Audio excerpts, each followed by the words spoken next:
ಈ ಜನಕರಾಜನಿಂದ ಅಪ್ಪಣೆ ಪಡ್ಕೊಂಡಂಥ ಮಂತ್ರಿಗಳು ರಾಜಭಟರು ಅಯೋಧ್ಯೆಗೆ ಹೊರಟರು. ಒಂದೇ ಸಮ ಹೋಗ್ಬೇಕು, ಹತ್ರ ದಾರಿ ಅಲ್ಲ ಅವು. ಈಗ ನನಗೆ ಫ್ಲೈಟ್ ಗೇಟ್ ಇಲ್ಲ, ಕುದುರೆ ರಥದಲ್ಲೇ ಹೋಗಬೇಕು. ಕುದುರೆಗಳಿಗೆ ಬಳಲ್ತು ಹೋಗ್ತವೆ, ಸುತ್ತಾಕ್ಸ್ತವೆ. 3 ದಿವಸ ಓಡಿ ಓಡಿ ಸುಸ್ತಾದ್ಮೇಲೆ 4ನೇ ದಿವಸ ಅಯೋಧ್ಯೆ ಮುಟ್ಟಿದ್ರಂತೆ. ರಾಜಾಜ್ಞೆ ಪ್ರಕಾರ ಅರಮನೆಯನ್ನು ಸೇರಿ ಆ ದೇವ ಸದೃಶನಾದಂಥ ತೇಜಸ್ವಿ ವೃದ್ಧ ದಶರಥನನ್ನು ನೋಡಿದರು, ದರ್ಶನ ಮಾಡಿದರು. ಕೈ ಮುಗಿದುಕೊಂಡು ರಾಜನಿಗೆ ಮಧುರವಾಗಿ ಹೇಳಿದ್ರಂತೆ, ವಿನಯದಿಂದ ಹೇಳಿದರು, ಮಹಾರಾಜರೇ, ಮಿಥಿಲಾಧಿಪತಿ ಜನಕರಾಜ ಅಗ್ನಿಹೋತ್ರದ ಅಗ್ನಿಯನ್ನು ಮುಂದಿಟ್ಟುಕೊಂಡು ಅತ್ಯಂತ ಪ್ರೀತಿಯಿಂದ ನಿಮಗೆ ಒಂದು ಸಂದೇಶ ಕಳಿಸಿದ್ದಾನೆ, ಅದನ್ನು ಹೇಳೋಕೆ ಬಂದಿದ್ದೀವಿ ಅಂತ. ಏನು ಸಂದೇಶ? ಅವನು ಏನೂ ಗೊತ್ತಿಲ್ಲಲ್ಲ, ಜನಕನ ಮಂತ್ರಿಗಳು ಯಾಕೆ ಬಂದರು ಅಂತ ಗೊತ್ತಿಲ್ಲ. ಹೇಳ್ತಾರೆ, ಅವನು ಜನಕರಾಜಂದು ಸಂದೇಶ ಏನು ಅಂತ. ಅವನು ಹೇಳ್ದಂಗೆ ಹೇಳಬೇಕಲ್ಲ. ಮಹಾರಾಜರೇ, ನಾನು ಮೊದಲೇ ಮಾಡಿದಂಥ ಪ್ರತಿಜ್ಞೆ ಸಂಗತಿ ತಮಗೆ ಗೊತ್ತಿರಬೇಕು. ನನ್ನ ಪುತ್ರಿ ವಿವಾಹಕ್ಕಾಗಿ ಪರಾಕ್ರಮವನ್ನೇ ವೀರಶುಲ್ಕ ಅಂತ ಇಟ್ಟಿದ್ದೆ ನಾನು. ಅಂದರೆ ಅತ್ಯಂತ ಪರಾಕ್ರಮಿಯಾದವನು ಯಾನಾದರೂ ಇದ್ದರೆ, ಶೌರ್ಯನಾದವ ಇದ್ದರೆ ಅವನು ಬಂದು ಆ ಬಿಲ್ ಎತ್ತಿದರೆ ಮದುವೆ ಮಾಡಿಕೊಡ್ತೀನಿ ಅಂತ ಹೇಳಿದೆ. ಅದು ನಿಮ್ಗೆ ಗೊತ್ತಿದೆ. ಎಷ್ಟೋ ಜನ ಮಹಾರಾಜರು ಚಕ್ರವರ್ತಿಗಳೆಲ್ಲ ಬಂದು ಸೋತ್ ಹೋದರು, ಯಾರಿಗೂ ಆಗಲಿಲ್ಲ ಗೆಲ್ಲೋದಕ್ಕೆ. ಈ ಪದ ಚೆನ್ನಾಗಿದೆ ಇದು. ಮುಂದೆ, ರಾಜರೇ, ವಿಶ್ವಾಮಿತ್ರರ ಜೊತೆಗೆ ಅಕಸ್ಮಾತ್ತಾಗಿ ತಿರುಗಾಡುತ್ತಾ ಬಂದಂಥ ನಿಮ್ಮ ಪುತ್ರ ರಾಮ ಅಲ್ಲಿ ಕರೆಕ್ಟ್ ಇಲ್ಲ, ಅದು ಪದ ಮಜಾ ಇದೆ ಅದು. ಶೇಯಂ ಮಮ ಸುತಾ ರಾಜನ್ ವಿಶ್ವಾಮಿತ್ರ ಪುರಸ್ಕೃತೈ ಯದೃಚ್ಛಯ ಆಗತೈ ರಾಜನ್ ನಿರ್ಜಿತ ತವ ಪುತ್ರ ಕೈಹಿ ಅಂತ. ಈ ಸಂಸ್ಕೃತದ ಮಾತು ಸ್ವಲ್ಪ ಅರ್ಥ ಮಾಡಿ ಹೇಳ್ಬೇಕು ನಾ, ಚೆನ್ನಾಗಿದೆ ಅದು. ವಿಶ್ವಾಮಿತ್ರ ಜೊತೆಗೆ ಬಂದರು, ಅಕಸ್ಮಾತ್ತಾಗಿ ಬಂದರು. ಯದೃಚ್ಛಯ ಆಗತೈ ರಾಜಂ, ಅಕಸ್ಮಾತ್ತಾಗಿ ತಿರುಗಾಡ್ಕೊಂಡು ಬಂದಂಥ ಅವರು ವಿಶ್ವಾಮಿತ್ರರು ರಾಮ ಲಕ್ಷ್ಮಣ ಕರ್ಕೊಂಡ್ಬಂದರು. ಅಲ್ಲೊಂದು ಪದ ಬರ್ತದೆ ಸಂಸ್ಕೃತದಲ್ಲಿ, ಬಹಳ ತಲೆ ಕೆಡಿಸ್ಕೊಳ್ಳೋದು ಬೇಡ, ಆಸಕ್ತಿ ಇರೋರು ಕೇಳ್ಬೋದು ಅದನ್ನು. ತವ ಪುತ್ರ ಕೈಹಿ, ನಿಮ್ಮ ಪುತ್ರರು ಅಂತಾರೆ. ನಿಮ್ಮ ಪುತ್ರರು ನನ್ನ ಕನ್ಯೆಯನ್ನು ಗೆದ್ದುಕೊಂಡ್ರು ಅಂತ. ಪರಾಕ್ರಮದಿಂದ. ಪುತ್ರರು ಅಂದ್ರೇನು? ಇಬ್ಬರಾದಂಗೆ ಆಯ್ತಲ್ಲ, ರಾಮಲಕ್ಷ್ಮಣ ಇಬ್ಬರು ಇದ್ದಾರಲ್ಲ. ಹಾಗೆ ತಪ್ಪಾಗ್ಲಿಲ್ವಾ ಅದು? ಹಾಗಲ್ಲ, ಅದು ಗೌರವದಿಂದ ಹೇಳುವಂಥದ್ದು. ನಮ್ಮ ಕಡೆ ಮಾತು ಅಳಿಯ ಬಂದ ಅನ್ನಲ್ಲ, ಅಳಿಯಂದ್ರು ಬಂದರು ಅಂತೀವಿ. ಬಂದವ್ರು ಇಬ್ಬರು ಅಳಿಯಂದ್ರು, ಒಬ್ಬನೇ ಅಲ್ಲ ಬಂದದ್ದು. ಮಾವಂದ್ರು ಬಂದರು ಅಂತೀವಿ, ಮಾವಂದ್ರು ಒಂದು ಎಷ್ಟು ಜನ? ಒಬ್ಬನೇ. ಆದ್ದರಿಂದ ಆ ಗೌರವದಿಂದ ಹೇಳುವಂಥ ಮಾತು. ಅದಕ್ಕೆ ಮುಂದೆ ಕರೆಕ್ಟ್ ಮಾಡ್ತಾನೆ ಅವನು. ಅಂದರೆ ಎಷ್ಟು ಗಮನ ಇಟ್ಟು ನೋಡಬೇಕು ವಾಲ್ಮೀಕಿ ರಾಮಾಯಣ. ಅಂದರೆ ಒಂಚೂರು ಮರೆತು ಬಿಟ್ಟರೆ ತಪ್ಪೋಗ್ಬಿಡುತ್ತೆ ಅದು. ಸಂಸ್ಕೃತ ಓದ್ಕೊಂಡು ಹೇಳಿದಾಗ ವಿಚಿತ್ರ ಅನಿಸುತ್ತೆ. ನಿಮ್ಮ ಪುತ್ರರು ನನ್ನ ಸೀತೆಯನ್ನು ಗೆದ್ದುಕೊಂಡಿದ್ದಾರೆ.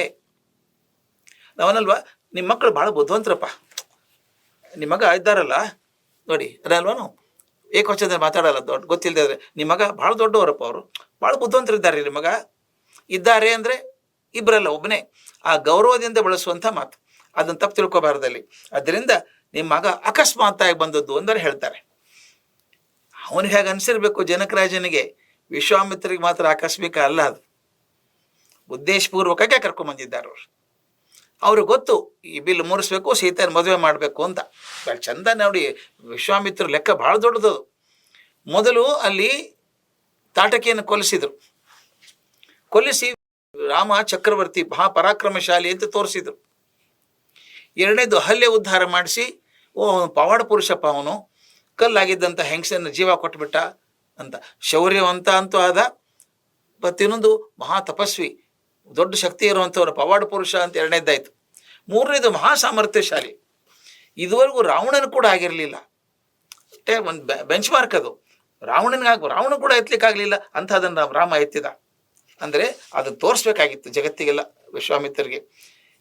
ಜನಕರಾಜನದು ಆಕಸ್ಮಿಕ ಅನಿಸಿರ್ಬೋದು. ಯದೃಚ್ಛಯ ಆಗತೈ ರಾಜನ್ ನಿರ್ಜಿತ ತವ ಪುತ್ರ ಕೈ, ನಿಮ್ಮ ಮಕ್ಕಳು ಆಕಸ್ಮಿಕವಾಗಿ ಬಂದು ಗೆದ್ರು ಅಂತ. ಮುಂದೆ ಕರೆಕ್ಟ್ ಮಾಡ್ತಾನೆ ಮಕ್ಕಳು ಅನ್ನೋದನ್ನ. ಮಹಾತ್ಮ ರಾಮ ಇದ್ದಾನಲ್ಲ, ಮಹಾನ್ ಸಮುದಾಯದ ಮುಂದೆ, ಸಾವಿರಾರು ಜನರ ಮುಂದೆ ನನ್ನ ಬಳಿ ಇದ್ದಂಥ ರತ್ನ ಸ್ವರೂಪವಾದಂಥ ದಿವ್ಯ ಬಿಲ್ಲನ್ನು ಎತ್ತಿ ಮುರಿದು ಬಿಟ್ಟ. ಇಲ್ಲಿ ಕರೆಕ್ಟ್ ಹೇಳ್ತಾನೆ. ಇಲ್ಲಿ ರಾಮ ಮುರಿದ ಅಂತ ಸ್ಪಷ್ಟ ಆಗ್ಬೇಕಲ್ಲ. ಪುತ್ರರು ಅಂದಾಗ ರಾಮ ಲಕ್ಷ್ಮಣ ಇಬ್ಬರು ಆಗ್ತಾರೆ, ಅದಕ್ಕೆ ಸ್ಪಷ್ಟ ಮಾಡಿ ದಿವ್ಯ ಬಿಲ್ಲನ್ನು ಮುರಿದು ಬಿಟ್ಟ. ಆದ್ದರಿಂದ ನಾನು ಪ್ರತಿಜ್ಞೆ ಮಾಡಿದ ಹಾಗೆ ನನ್ನ ವೀರ್ಯಶುಲ್ಕವಾದಂಥ ಸೀತೆಯನ್ನು ರಾಮನಿಗೆ ಕೊಟ್ಟು ಮದುವೆ ಮಾಡ್ತೀನಿ. ಹೀಗಾದಾಗ ನನ್ನ ಪ್ರತಿಜ್ಞೆಯಿಂದ ನಾನು ಪಾರಾಗ್ತೀನಿ. ದಯವಿಟ್ಟು ನನಗೆ ಅಪ್ಪಣೆ ಕೊಟ್ಟು ಸಾಧ್ಯ ಮಾಡಬೇಕು. ಆದ್ದರಿಂದ ನಿಮಗೊಂದು ವಿನಂತಿ ಇದೆ, ತಾವು ತಮ್ಮ ಗುರುಗಳು ದೊಡ್ಡವರು ವಿಶ್ವಾಮಿತ್ರ ವಶಿಷ್ಠರು ವಾಮದೇವರು ನಿಮ್ಮ ಗುರುಗಳು ಮತ್ತು ಪುರೋಹಿತರೊಂದಿಗೆ ಶೀಘ್ರವಾಗಿ ಬಂದು ಇಲ್ಲೊಂದು ಮಾತು ವಶ ಬರ್ತದೆ. ಕೆಲವೊಂದು ಸಲ ಎಷ್ಟು ವಿಚಿತ್ರ ಬರುತ್ತೆ ನೋಡಿ. ತೀರ್ಮಾನ ಮಾಡ್ಕೊಂಡಂಗೆ ಅನಿಸುತ್ತೆ ಮೊದಲೇ ನೋಡೋದಾಗಿದ್ದು. ಹಾಗೆ ಬಂದು ನಿಮ್ಮ ಪುತ್ರ ರಘುಕುಲ ಭೂಷಣ ರಾಮ ಲಕ್ಷ್ಮಣರು ನೋಡ್ರಿ ಇಬ್ಬರು ಮಕ್ಕಳನ್ನ ನೋಡ್ರಿ ಅಂತ ಹೇಳ್ತಾರೆ. ಮುಂದಿನ ಸೆಂಟೆನ್ಸ್ ವಿಚಿತ್ರ ಇದೆ. ಉಭಯೋರೇವ ಪ್ರೀತಿಮಂ ತಮ ಉಪರ್ಶ್ಯಸೆ ಅಂತ.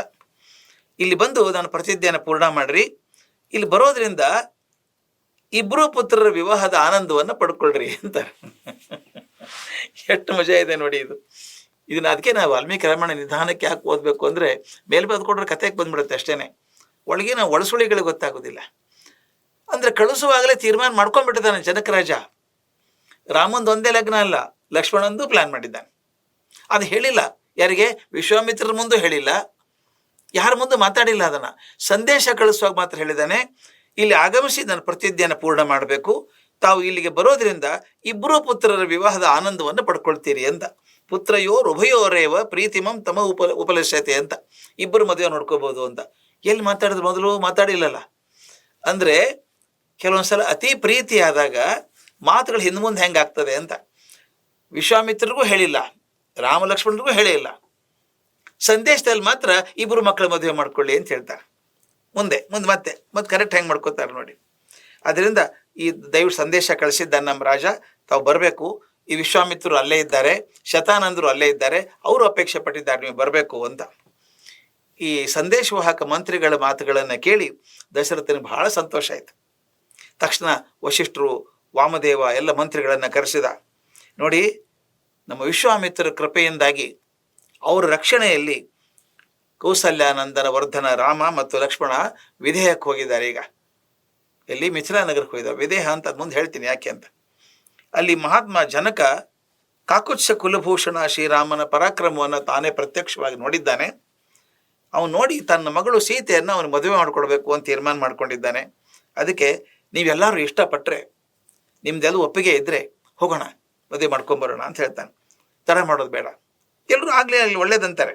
ಭಾಳ ಒಳ್ಳೇದಾಯ್ತಪ್ಪ. ಎರಡು ದೊಡ್ಡ ಪರಂಪರೆಗಳು, ದೊಡ್ಡ ಮನೆತನಗಳು, ಒಂದು ಜನಕ ರಾಜನ ಮನೆತನ, ಇನ್ನೊಂದು ಅಯೋಧ್ಯ ರಾಜನ ಮನೆತನ, ಎರಡೂ ಸೇರಿದ್ರೆ ಜಗತ್ತಿಗೆ ಒಳ್ಳೇದಾಗತ್ತೆ. ಆಗಲಿ, ನಾಳೆ ಬೆಳಗ್ಗೆ ಹೊರಟು ಬಿಡೋಣ ಅಂತ. ನಾಳೆ ಬೆಳಗ್ಗೆ ಹೊರಡಬೇಕು ಅಂತ ತೀರ್ಮಾನ ಮಾಡ್ತಾರೆ. ಎಲ್ಲರನ್ನೂ ಕರೆಸ್ತಾನೆ, ಎಲ್ಲರನ್ನೂ ಪರಿವಾರದವ್ರನ್ನೆಲ್ಲ ಕರೆಸಿ ಹೋಗೋಣ, ನಾಳೆ ಯಾರ್ಯಾರು ಹೋಗ್ಬೇಕಂತ ರೆಡಿ ಮಾಡಿ ಅಂತ ಹೇಳ್ತಾನೆ. ಅವು ಎಲ್ಲರೂ ಖುಷಿ ಆಗುತ್ತೆ. ಎಲ್ರಿಗೂ ರಾಮ ಅಂದರೆ ಬಹಳ ಪ್ರಿಯ ಅಲ್ವಾ, ಅತ್ಯಂತ ಪ್ರಿಯನಾದಂಥ ಹುಡುಗ. ಅವನ ಮದುವೆ ಇದೆ, ಹೋಗಬೇಕು ಅಂದಾಗ ಎಲ್ಲರೂ ತಯಾರಾಗಿ ಹೊರಡೋದಕ್ಕೆ ಅಲ್ಲಿ 68ನೇ ಸರ್ಗ ಪೂರ್ಣ ಆಗುತ್ತೆ.